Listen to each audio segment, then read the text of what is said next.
Trilhas da Democracia de hoje entrevista a historiadora, a professora sênior da Universidade de São Paulo, coordenadora do Laboratório de Estudos sobre Etnicidade e Racismo, Maria Luísa Tucci Carneiro.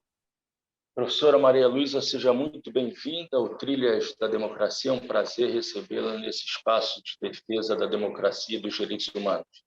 Seja muito bem-vinda, professora. Muito obrigada, Marco. Obrigada pela oportunidade de falar aqui no seu espaço, né? Um tema em temas, vamos dizer assim, no plural, tão candentes, né, no dia de hoje, e tão polêmicos também, né? Porque falar em fanatismo sempre é polêmico, né?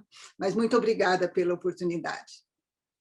E o tema desse diálogo de hoje é ódio, intolerância e fanatismo, ontem e hoje. Maria Luísa, há quase 20 anos, né? Mais exatamente há 18 anos, nós escrevemos duas partes do livro organizado por Jaime e Carla Pinsky, num livro intitulado exatamente Faces do Fanatismo. Você escreveu 3 artigos da parte referente ao fanatismo racista e eu escrevi 5 capítulos da parte referente ao fanatismo político. E a minha pergunta incide exatamente sobre esse intervalo de tempo, essas 2 décadas que nos separam do livro publicado há quase 20 anos. Né? No decorrer dessas 2 décadas,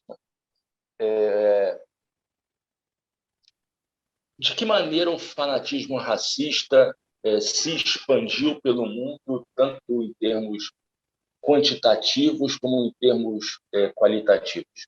Por favor, professora. Muito obrigada, Marcos, e sempre foi um prazer ter você como autor, não é? Colega de livro, pelo menos, né? Pelo menos estivemos lado a lado num tema tão importante que é a questão dos fanatismos, né? A gente sempre, ou melhor, nós nos referimos aqui no plural, né? Pensando sempre no plural, porque são múltiplas facetas, aliás, é o título, né, que nos move nesse livro e nos une também. E hoje eu vejo que esse livro ele é muito atual, ele permite uma retomada, não só de conceitos, o conceito do fanatismo político, onde você se debruçou mais, o conceito do fanatismo religioso, quer dizer, são múltiplas facetas e principalmente a questão que nos toca muito em pleno intervalo aqui entre, né, as nossas eleições 2022, é exatamente não só o fanatismo político, mas também o fanatismo racista, que podemos falar a partir de um conceito de discurso de ódio, né? Eu acho que hoje nós temos, além de gabinetes, não é, de ódio, nós temos vários discursos circulando e facilitados pelas próprias aberturas que a internet possibilita, né? Então, hoje nós temos, ou contamos, basicamente, com um apoio, né, da internet que facilita essa circulação, vamos falar das redes sociais, de uma forma geral, né? E eu vejo hoje a questão do discurso atual, tanto o discurso de ódio do ponto de vista político, como também racista, eu acho que é difícil, inclusive, separar essas 2 facetas, porque elas estão interligadas, né? Muitas vezes elas são acionadas pelos partidários, né, políticos dos seus gabinetes, vamos dizer assim, a partir dos seus gabinetes, e também a partir da academia e outros centros, vamos dizer, produtores dos discursos de ódio. E esse é um tema que eu venho trabalhando muito aqui na Universidade de São Paulo, através do LEER, que é exatamente esse laboratório que eu coordeno, dedicado à reconstituição histórica dos discursos de ódio, concentrando-nos principalmente na questão das múltiplas facetas do racismo, né? Eu hoje me sinto assim como uma especialista de estudos sobre antissemitismo, a trajetória do discurso antissemita, no Brasil, e então eu acho que é importante nós pensarmos e avaliarmos a situação hoje do ponto de vista histórico. Então eu vejo a questão do fanatismo, né, como o teto máximo da expansão de um discurso de ódio. Então nós temos que pensar essa proliferação no século XXI, tanto na Europa como no Brasil, a partir de uma mutação, né? Se você analisar o discurso racista, que nós chamamos de histórico, e também nós temos o racismo estrutural, né?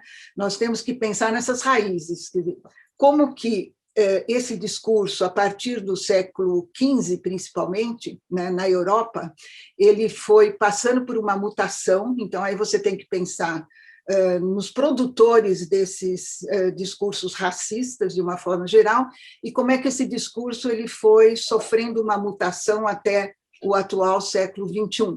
Hoje, na Europa, e principalmente eu falo aqui com relação à França, e esse foi um tema pela professora Cristiane Stalaert, que é uma especialista na temática do discurso de ódio hoje na Europa. E uma das questões que ela enfatizou muito é a questão do disfarce, né? Como é que os grupos, tanto de extrema-direita como de esquerda, mas principalmente extrema-direita, estão tentando, na Europa, se desvencilhar de palavras, de termos ou expressões que os possam, que possa, no caso, isolá-los daquela identificação com o nazismo, o antigo nazismo, né? Então, você tem, por exemplo, a introdução de novas palavras, então, uma nova sociedade para o povo, quer dizer, evitando algumas expressões que os identifique, por exemplo, como neonazistas, né? Então, essa mutação que se faz também no Brasil, né, a gente percebe pela introdução não só de novas palavras, mas também desse disfarce. Então, eu acho muito oportuna, né, o título do livro, né, que é As Faces do Fanatismo, né? Realmente, o fanatismo é o ponto máximo, não é, de um discurso de ódio, onde o produtor, né, e o divulgador daquele discurso, ele já não distingue realmente a verdade da mentira. Então, essa manipulação, né, e o obscurantismo onde esse discurso é projetado, ele acaba seduzindo principalmente jovens, né? Isso é uma temática que eu venho trabalhando muito, e aí depois nós podemos falar aqui da importância da educação e da importância da divulgação da história e da trajetória do discurso racista no Brasil. Estou pensando agora em termos de Brasil, o que nós podemos fazer. Maria Luísa, duas questões a partir do que você disse.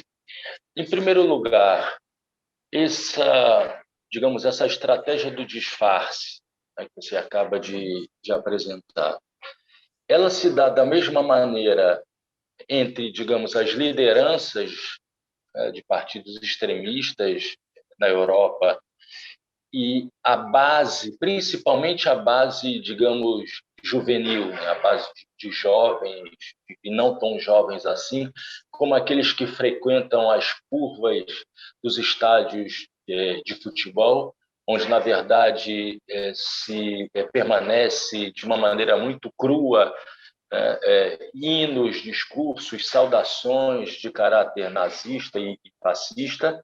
Isso é uma primeira questão. E a segunda, logo no início, você tocou num ponto muito importante, né? Em 2004, quando do lançamento do livro, a gente estava nos inícios, né, dessa propagação das ideias pelas redes sociais, né? As redes sociais eram muito ainda embrionárias, né? E esse impulso foi condicionante, para não usar a palavra determinante, condicionante desse aguçamento do racismo, ainda que disfarçado de maneira pública, mas no submundo da internet, de uma maneira muito aberta, franca. Eu acho que a internet facilitou muito, né, Marcos? A gente vê hoje, não só a internet, eu posso falar em termos de redes sociais, você vê por exemplo, pelo WhatsApp, né? Eu recebo algumas reflexões, vamos dizer assim, né, contundentes em defesa de um grupo extremista, que eu sempre lembro, o extremismo, o fanatismo pode vir tanto de grupos da extrema-direita como de extrema-esquerda. E, às vezes, esses textos eles já são produzidos com o objetivo mesmo de confundir o leitor, né? Então, nós temos que estar muito atento. Eu faço quase que uma leitura diária, vamos dizer, desses discursos, e que, para mim, são exatamente, como historiadora, documentos, né? São, você também, e acredito que, para mim, é o registro, né? E são vestígios que são deixados por esses grupos, que, do ponto de vista do crime político, né? E porque, quando eu penso em fanatismo, eu logo vejo a questão do fanatismo como uma,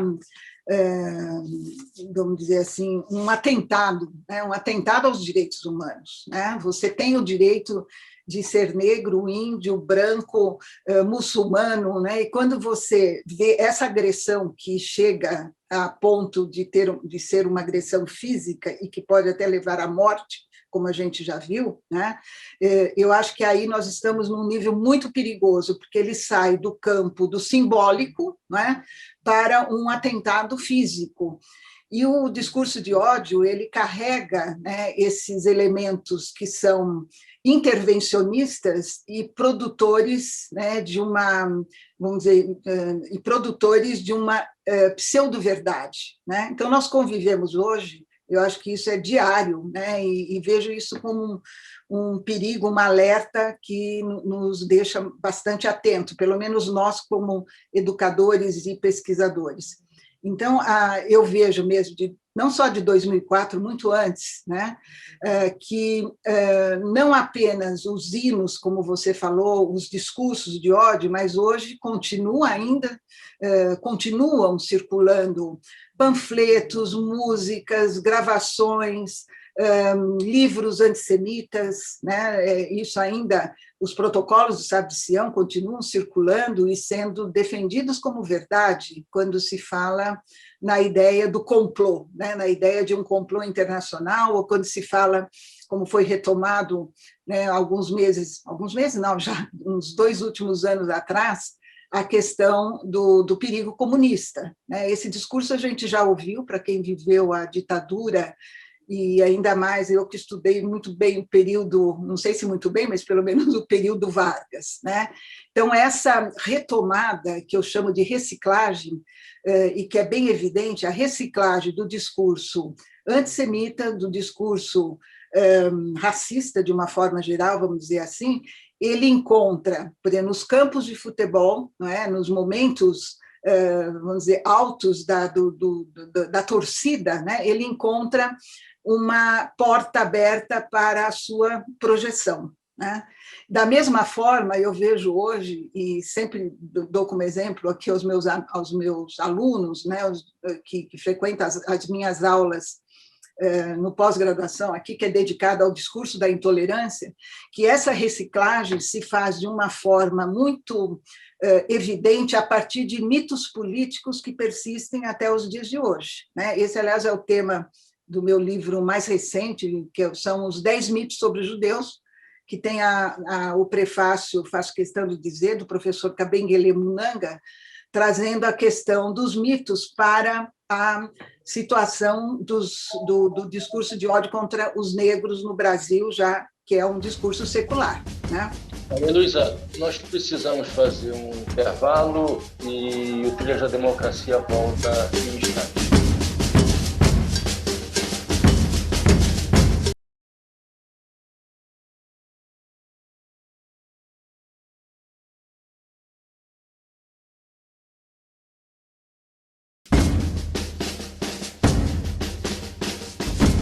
Trilhas da Democracia está de volta, entrevistando hoje a historiadora Maria Luísa Lutz Carneiro, que acaba de lançar uma nova edição do livro 10 mitos sobre os judeus, que já foi publicado em Portugal, em língua inglesa, em língua francesa, em língua portuguesa no Brasil, está prestes a ser na Itália, está prestes a ser traduzida na Itália. Alemanha, na Não, Itália. Alemanha ainda não. Alemanha ainda não, mas na Itália, sim. Na Itália. Maria Luísa, eu queria aproveitar, então, para a gente aprofundar essa ideia da reciclagem do discurso do ódio.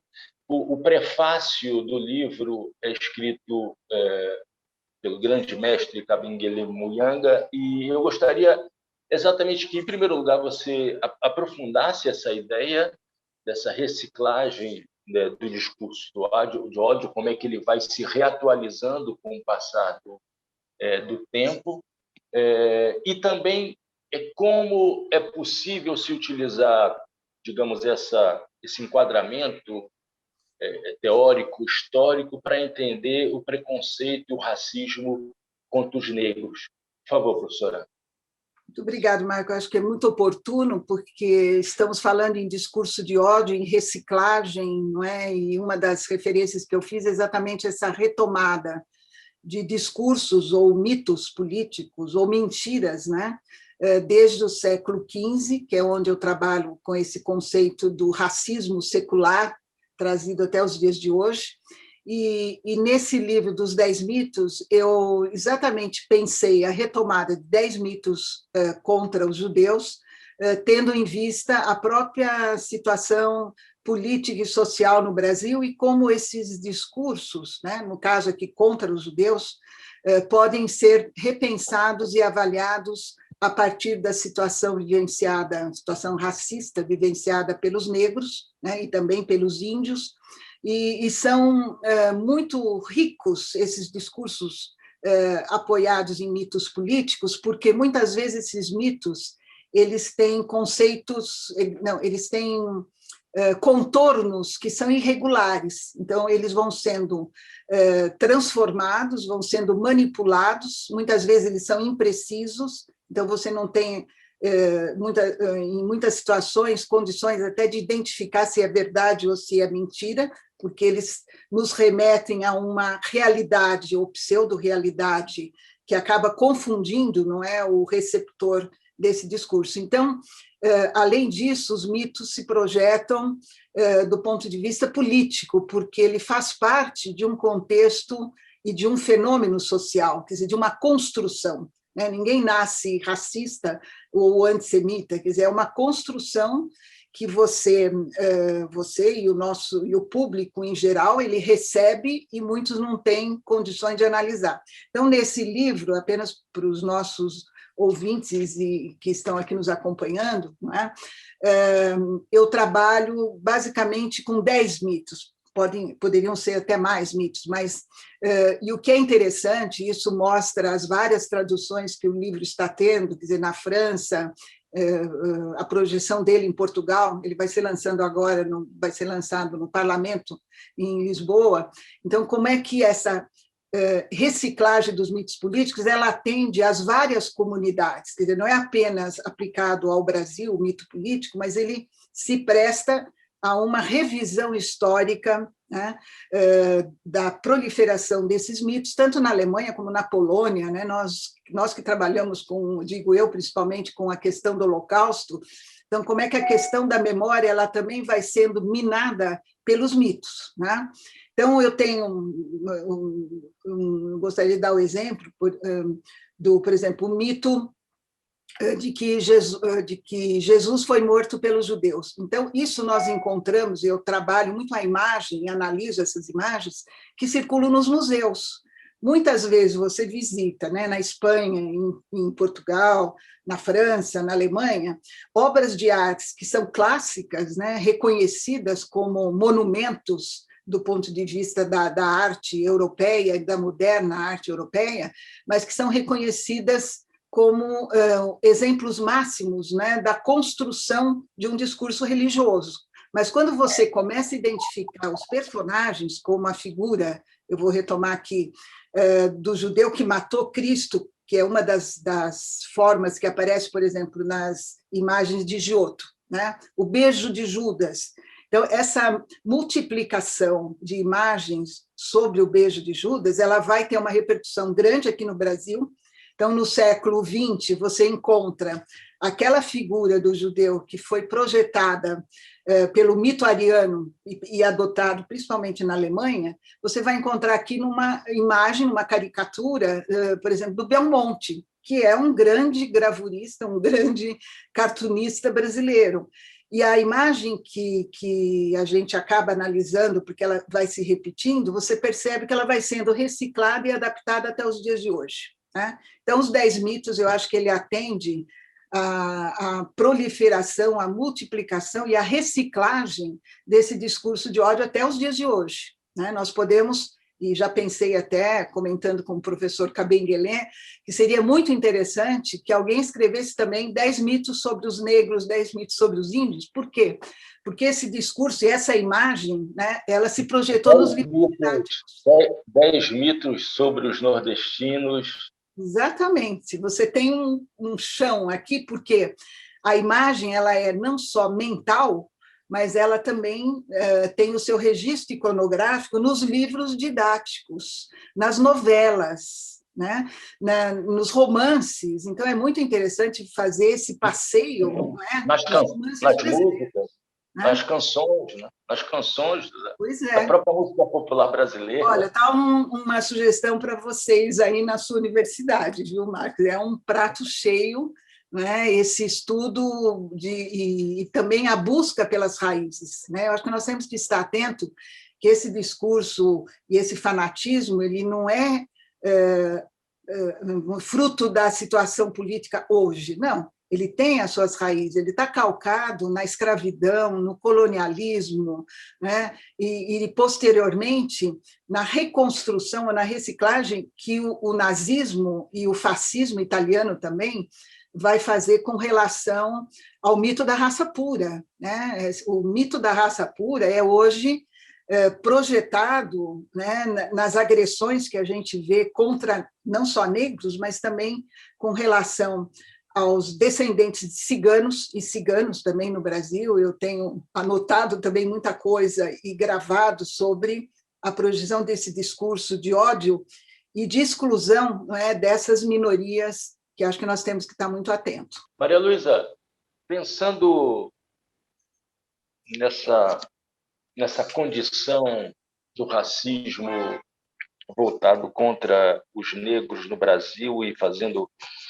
uma analogia com aquilo que se construiu em torno dos judeus, é possível fazer uma tipologia dessas formas de ódio, intolerância e racismo construídas no decorrer da história? Sim, aliás, é muito interessante a tua questão.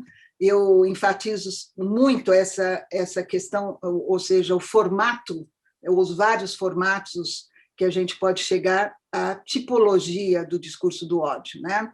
Eu sempre chamo muito atenção e acho que um viés que a gente tem que estar atento são as charges, que eu acabei de citar aqui, né? As charges e as caricaturas, que são instigadoras de um discurso do ódio, mas maquiadas pelo humor. Então, a gente vê circular, e vejo aqui um perigo muito grande, por exemplo, piadas, né, contra negros, contra japoneses, nós temos que lembrar também, né, isso é muito presente na sociedade brasileira, e ainda essa semana eu ouvi uma expressão, quer dizer, o sorriso amarelo do japonês, né, aqui em São Paulo, que tem uma comunidade muito grande, e vocês também podem repensar e reavaliar a figura do próprio nordestino, né, que veio à tona novamente nos vários discursos e manifestações. Então, essa tipologia do discurso de ódio é possível, sim, mas tendo em vista sempre o grupo produtor desse discurso, quer dizer, quem produz e para quem ele produz, né? E a construção, a narrativa, que muitas vezes essa narrativa se faz a partir de uma iconografia, mas que é carregada de simbolismos. É quando a gente trabalha com a iconologia, quer dizer, com o simbolismo, muitas vezes, de uma imagem, né, que carrega em si elementos marcantes dessa trajetória histórica que você falou, da persistência, vamos dizer assim, de um pensamento racista no Brasil, como também na Europa, né?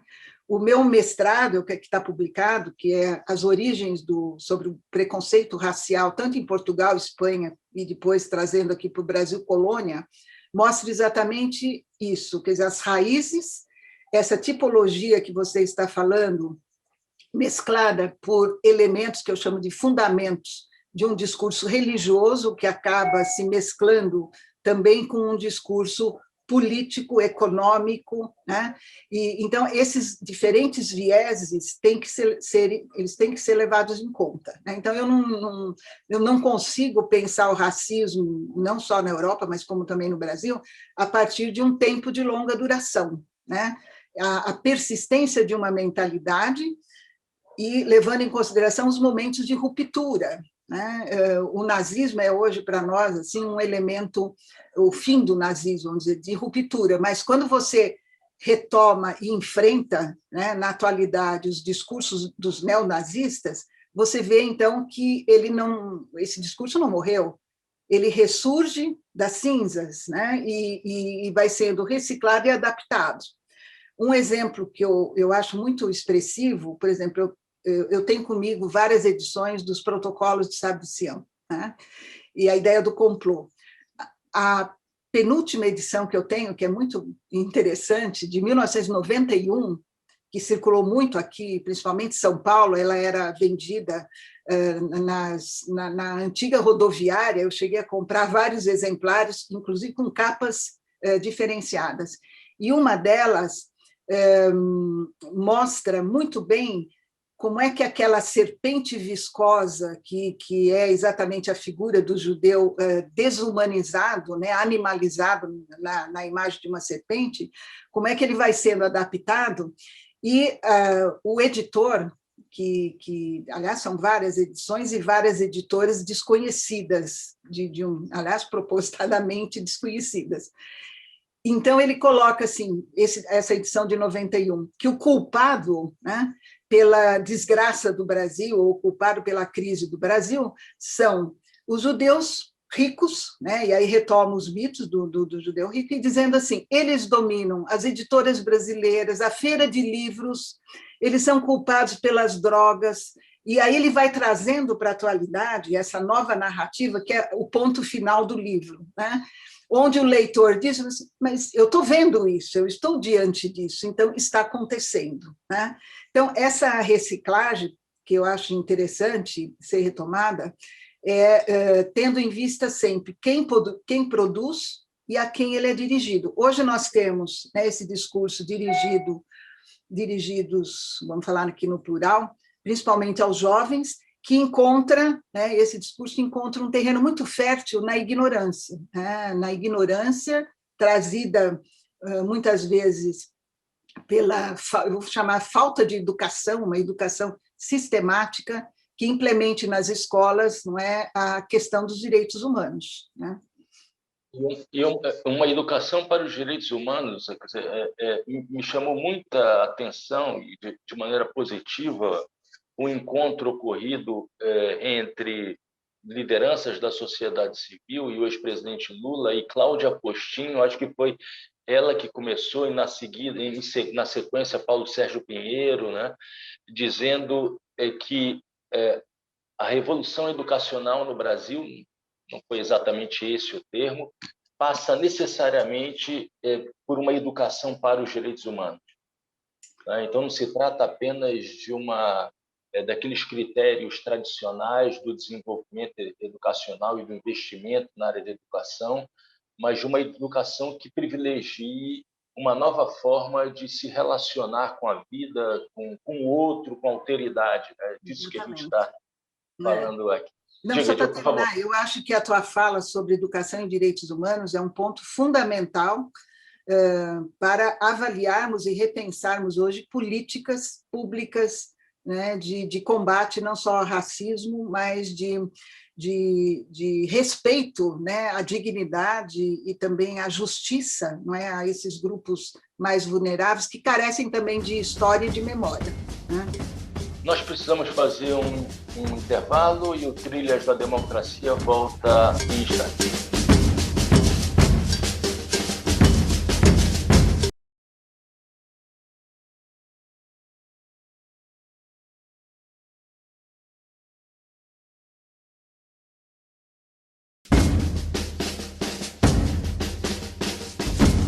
Trilhas da Democracia está de volta e entrevistando hoje a professora sênior da Universidade de São Paulo, coordenadora do Laboratório de Estudos sobre Etnicidade e Racismo, Maria Luísa Tucci Carneiro. Maria Luísa, nós falamos da Europa, do Brasil, vamos retornar ao Brasil, mas antes eu gostaria de fazer uma parada nos Estados Unidos e desse ponto de inflexão negativo representado pelos anos de governo de Trump. Né? De que maneira, né, o país que era considerado um país do multiculturalismo, melting pot, né, dos ideais das liberdades individuais, conseguiu gerar algo que já aparece num filme cujo título era Uma Outra História Americana, a Outra História Americana, que o personagem central era um jovem de classe média branca e com tatuagens da suástica no seu corpo. Como se chegou até isso? Por favor, Maria Luísa.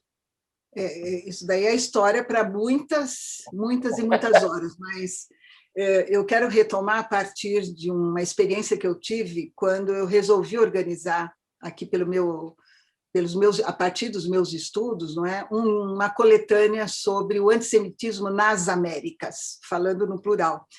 E vamos dizer, um impacto muito grande que eu tive foi ao ler alguns desses artigos que tratavam, escritos por especialistas, que tratavam do antissemitismo nos Estados Unidos.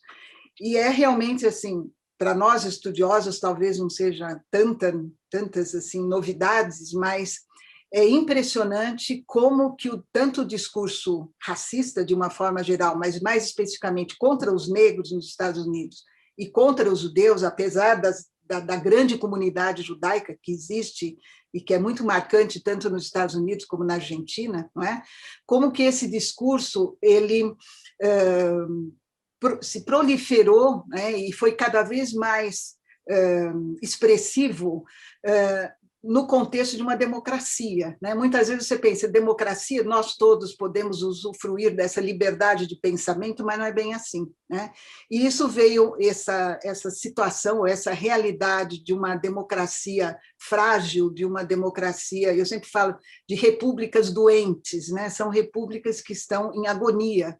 Até hoje saiu no Jornal da USP um artigo meu sobre isso. Quer dizer, a República Brasileira, assim como a americana, ou a ideia de liberdade, de justiça, elas estão fragilizadas, né, e por esses discursos que circulam, aproveitando-se dessas aberturas, ou seja, dessas erosões que a própria democracia permite. Então, a liberdade de pensamento, tanto nos Estados Unidos, como aqui no Brasil, ou qualquer outro país, vamos dizer assim, ela tem que ter os seus limites. Né? Eu não estou falando aqui que eu apoio a censura, mas a partir do momento que a tua liberdade de expressão ela agride o outro e pode, inclusive, colocar em risco a vida do outro, né? Você lembra dos movimentos que nós tivemos nos Estados Unidos, né? Vidas negras importam, né?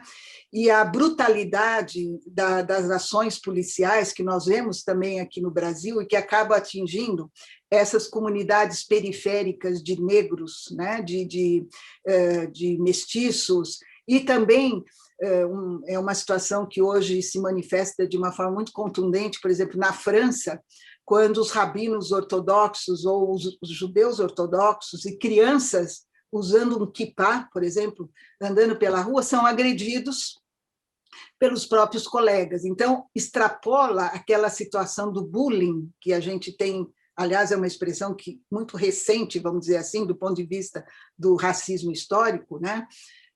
Muitas pessoas, eu acho que no passado, sofreram bullying e nem tinham noção que isso também era uma agressão à sua personalidade ou à sua identidade. Né? Então, nos Estados Unidos, nós tivemos, e quero lembrar, várias publicações assim, contundentes e muito agressivas que culminaram com fanatismo, levando à morte centenas, milhares, vamos dizer assim, de negros, e isso continua, e que ganhou uma expressividade muito grande no governo Trump. Coincidindo também aqui na situação de pandemia com a situação dos negros e desses grupos mais vulneráveis durante o governo Bolsonaro, né?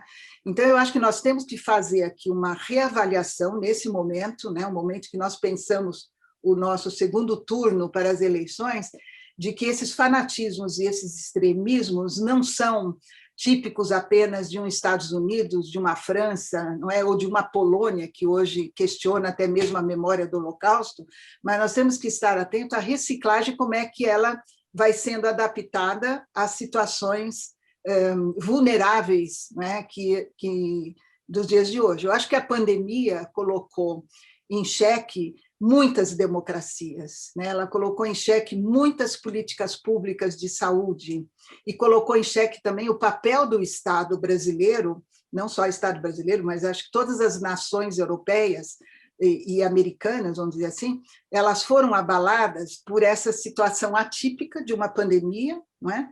Que colocou em xeque o papel do cientista, principalmente aqui no Brasil, e que hoje, felizmente, eu acho que nós temos condições de retomar, não é? A partir de uma valorização não só da ciência e dos cientistas, né? E aqui eu me coloco como uma cientista e você também, né? Porque nós somos produtores de conhecimento.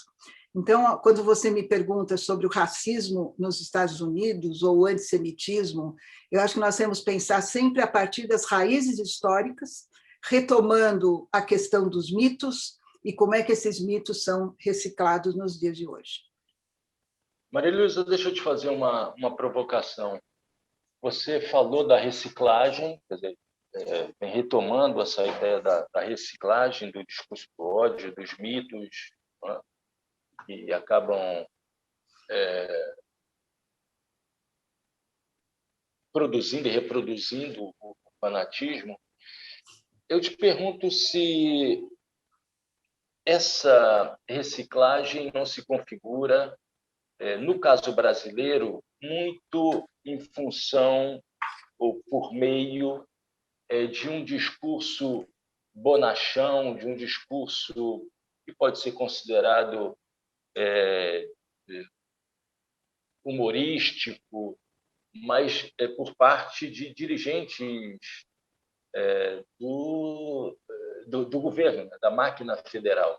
Ou seja, o tratamento de sempre de grupos sociais, de grupos raciais, né, subalternizados na sociedade, como negros, japoneses, que não se enquadram aí, evidentemente, mas são alvo também de racismo, por meio de tiradas, de piadas, né? Essa não é uma forma que, digamos, ilustraria essa reciclagem do discurso, ou da forma como você disse, né? Uma suavização, acho que não foi esse o termo que você utilizou no início dessa nossa conversa, né? Por parte de integrantes e por parte do presidente da República, por exemplo. Aliás, Marco, deixa eu te fazer um elogio também aqui a você, né? Eu gosto muito do teu artigo no livro sobre os fanatismos, as faces do fanatismo, onde você trabalha com a globalização do medo, né?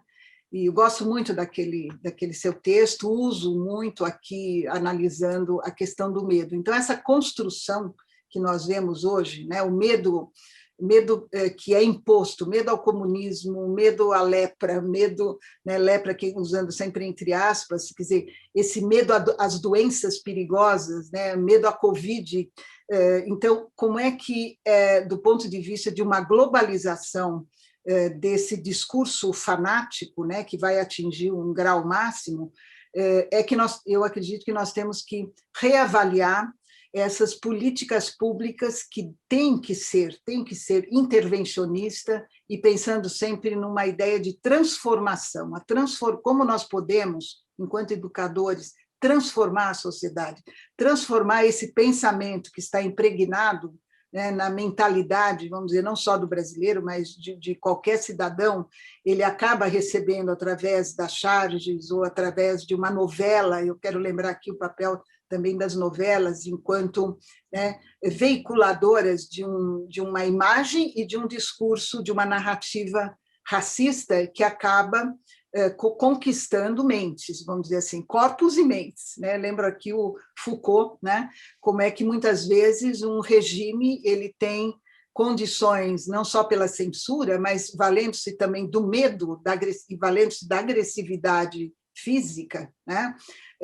De manipular mentes e levar essas mentes a uma situação grave de fanatismo. Então, eu acho muito oportuna a sua pergunta e questionamento, porque hoje nós convivemos muito com o medo, né? O medo, nós temos medo da morte, temos medo do vírus, quer dizer, como é que tudo isso acaba encontrando um espaço, uma recepção nesse mundo globalizado. Por isso que eu retomo aqui o teu texto, né? Acho que sou eu que vou te fazer a pergunta agora. Quer dizer, essa questão do medo, né? Eu acho nós temos medos hoje, o medo da extrema-direita, mas temos também medo da extrema-esquerda, o medo da figura da corrupção ou do corrupto. Né? Então, essas figuras voltam. Quem melhor se utilizou dessa vivência do medo, né? Essa vivência subjetiva, mas também objetiva do medo, digamos, essa amplificação do medo foi a extrema-direita? Não, eu acho que os dois lados, não é?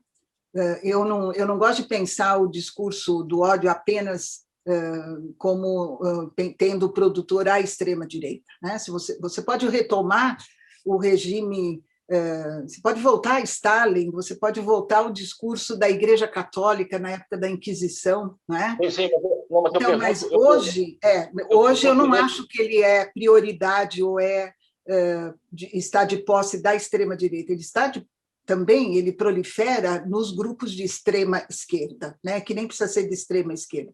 Então, eu vejo, e é bem contundente a questão, vou retomar, porque é um tema que me chama muito a atenção, por exemplo, do ponto de vista da esquerda brasileira, ou da extrema-esquerda brasileira, como é que a questão judaica ela acaba sendo transformada, né, esse discurso reciclado, e acobertando o antissemitismo quando se fala em antisionismo. Então, há uma mescla, vamos dizer assim, de um discurso que acaba se confundindo, né, com um discurso pró-palestinos, né, e que é assumido, vamos dizer, no caso aqui pensando tanto no governo Lula, mas também pensando na figura de Bolsonaro com relação aos evangélicos. Então, hoje existem assim, essas aberturas que são basicamente permanentes ao longo dos discursos de ódio e que não são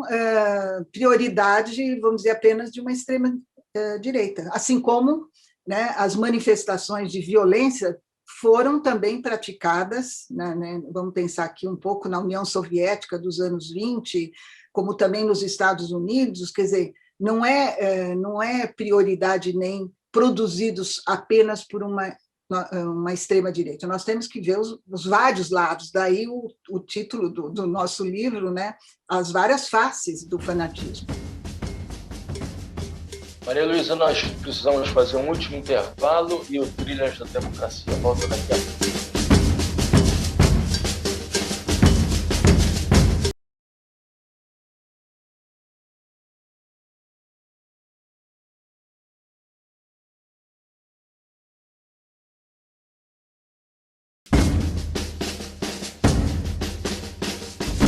O Trilhas da Democracia está de volta, entrevistando hoje a historiadora e professora Maria Luísa Tucci Carneiro, professora sênior da Universidade de São Paulo e coordenadora do Laboratório sobre Etnicidade e de Estudos sobre Etnicidade e Racismo. Maria Luísa, eu te convidaria agora para a gente pensar junto, né, quais os remédios possíveis, principalmente na nossa área, na área educacional, pedagógica, quais as iniciativas já existentes, mas outras que poderiam ser desenvolvidas, a fim de desenvolver uma educação para os direitos humanos que fosse uma vacina contra esses discursos da intolerância, do ódio e do fanatismo de maneira geral. Muito bem, finalmente nós vamos falar dos remédios, porque até agora nós tratamos das doenças, né? E eu gosto muito dessas metáforas emprestadas, né, das doenças em geral, porque além do diagnóstico, a doença exige uma profilaxia, né? E exatamente com relação a essa profilaxia é que eu tenho investido muito em educação, né? A educação em direitos humanos, que é uma disciplina ministrada aqui na Universidade de São Paulo, em um programa de pós-graduação em Direitos Humanos que foi criado pelo professor Celso Laffer há alguns anos na Faculdade de Direito de São Francisco. Eu trabalhei vários anos ali, formei vários mestrandos, doutorandos, e acho que essa questão da pesquisa, da função do papel da academia na formação de mentes conscientes, eu acho muito importante. Então, para mim, a educação hoje é o principal veículo, mas que tem que vir atrelada a uma política pública. Eu acho que o Estado brasileiro, e os estados de uma forma geral, mas o Estado brasileiro ele tem que pensar sempre numa forma intervencionista de tentar sanar esse corpo doente, o corpo da República que, vamos dizer assim, ela já entrou em agonia no dia seguinte da proclamação, quando nós já tivemos as primeiras leis de censura. Então, essa história, vamos dizer, dos direitos humanos, do direito à liberdade de expressão, o direito à dignidade, o direito à justiça, e, ao mesmo tempo, eu quero lembrar aqui o direito à memória. Nós temos, enquanto cidadão, vamos dizer, e também aqueles que são dos grupos mais vulneráveis, o direito à construção de memoriais, a construção de obras, de memória que reconstituam essa trajetória da sua perda de direitos e agora pensando aqui numa reconstituição e numa retomada dos direitos humanos, das posições com relação àqueles vulneráveis. Então, para mim, a educação é um dos principais canais, além das políticas públicas lideradas pelo Estado, que ainda hoje carece de um programa efetivo nessa área dos direitos humanos. Então, pensando aqui no diagnóstico que nós fizemos, importantíssimo. Em primeiro lugar, pensando assim, do ponto de vista da educação, é ter uma lei que possa regularizar ou regulamentar as narrativas de ódio pela internet. Eu acho que isso é importantíssimo, porque nós não podemos apenas fazer pesquisa no Google e ali você tem o acesso a discursos que são formadores de ódio, que são produtores de ódio. A outra questão é termos ações educativas que possam oferecer aos educadores um material complementar, que não diz respeito apenas a livros didáticos, mas como nós podemos oferecer ações intervencionistas valendo-se do teatro, do cinema, da poesia, da matemática. Nós usamos aqui geometria, até mesmo para poder introduzir questões que podem nos remeter à história, por exemplo, do nazismo, a história da Inquisição, as marcas. Eu quero lembrar aqui essas formas de etiquetamento, que são usadas muitas vezes pelos estados autoritários e também muitas vezes totalitários, como nós tivemos no passado, de marcas. As pessoas são marcadas ou pela cor da pele, ou por uma estrela, como a gente viu, estrela de Davi durante o nazismo. E então eu acho que assim, a informação e a educação consciente ela tem que ser constante. Então nós temos agora o que nós temos feito, nós temos incentivado projetos na área de direitos humanos, projetos que trabalhem especificamente com temas não só do racismo, mas com questões que possam ajudar na reflexão, por exemplo, sobre o papel dos refugiados, bem atual, questão dos exilados, a questão dos deslocamentos, onde nós podemos pensar também, por exemplo, a figura do nordestino, muitas vezes discriminado, até mesmo pela sua feição física ou outros exemplos, para não remeter apenas à cor da pele. Então, uma das sugestões que eu faço, exatamente, que nós temos uma experiência grande aqui, junto com a Benaibrit do Brasil e as secretarias de educação, exatamente essa de criar jornadas educativas, né, que possam formar professores e esses professores levarem para as salas de aula propostas de educação em direitos humanos, né? Então, além disso, nós temos, faço essa sugestão também, exposições, né, exposições iconográficas, valendo-se de material histórico que possam sugerir e abrir o debate, principalmente para questões relacionadas à diversidade e o papel do outro, né? Quando eu falo outro aqui, desse diferente e que pode, muitas vezes, causar estranhamento. Então, eu acho o papel do educador tem que estar relacionado com a formação e a conscientização e, ao mesmo tempo, produção de um conhecimento, né? Um conhecimento que possa sanar essa situação de ignorância crônica que nós vivemos até os dias de hoje.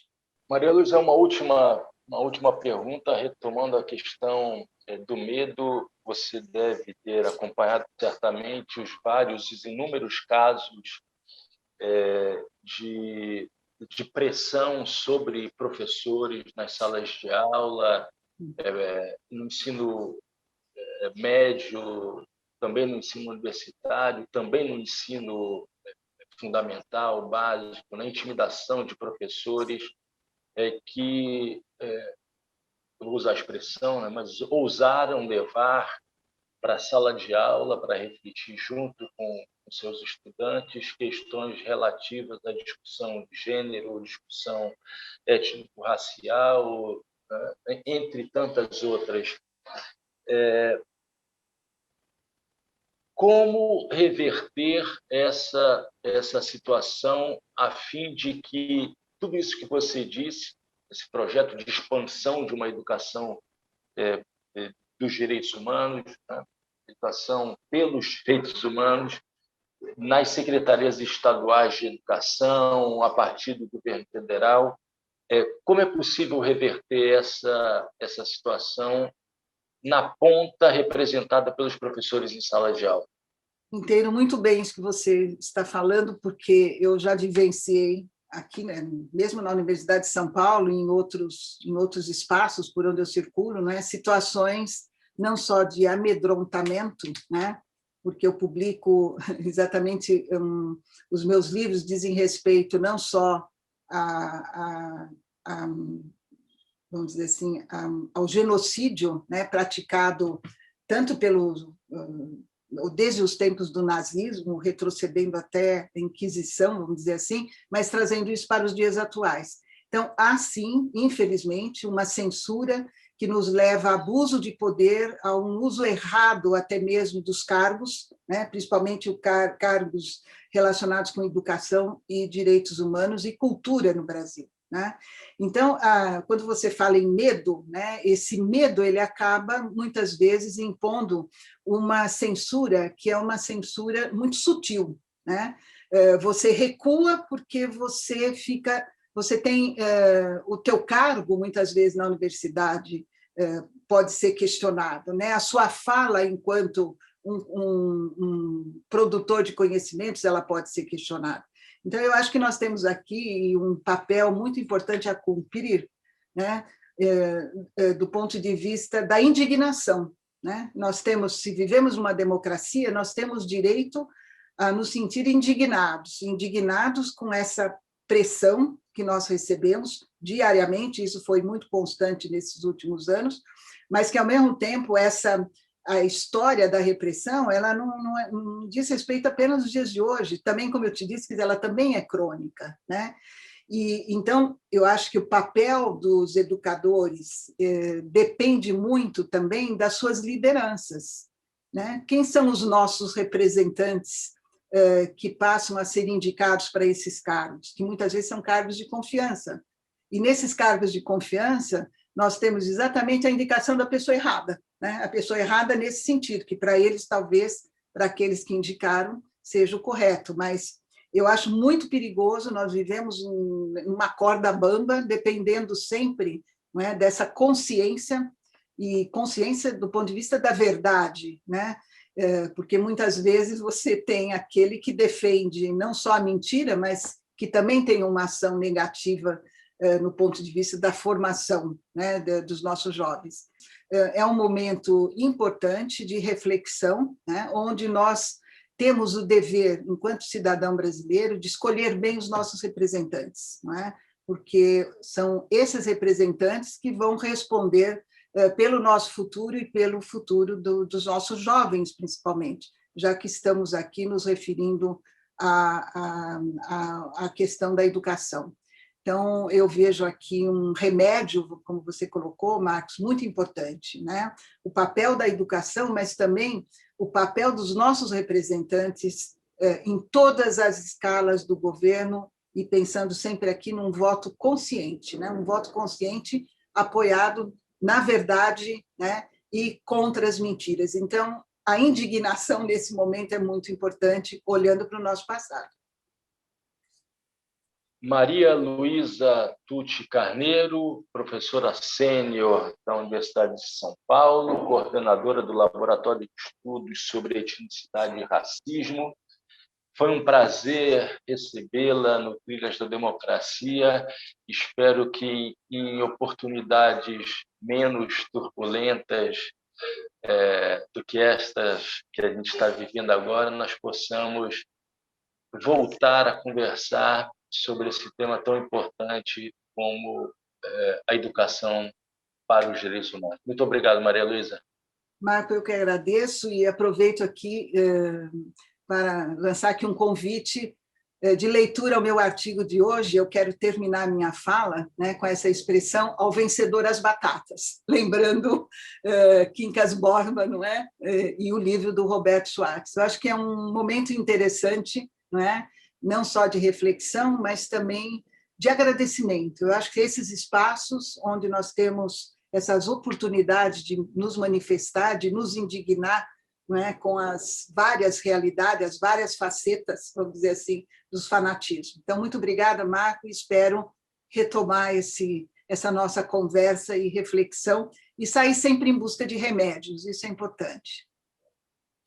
O Trilhas da Democracia chega ao fim e volta na próxima semana, sempre debatendo e defendendo a democracia e os direitos humanos. Até lá.